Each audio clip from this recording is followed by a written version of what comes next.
வந்தார்கள் ஒரு சூரியவனத்து.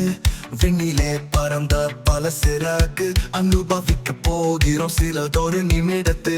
கடலில் ஒரு சிப்பி பிறந்து அங்கே எங்கள் கனவுகள் வாழ்ந்தது. முத்துக்களால் மினுமினுப்பு சிப்பியை திறந்தது யார் என புதிர்விட்டு.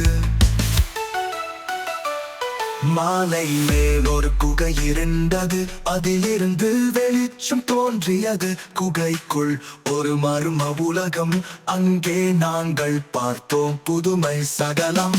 அடர்ந்த காட்டில் புலி நண்பன் வழிகாட்டி பாட்டு பாடினான். வானம் வரை சென்றோம் குதூகலமாய், கனவுகள் எல்லாம் நடந்தது உண்மையாய்.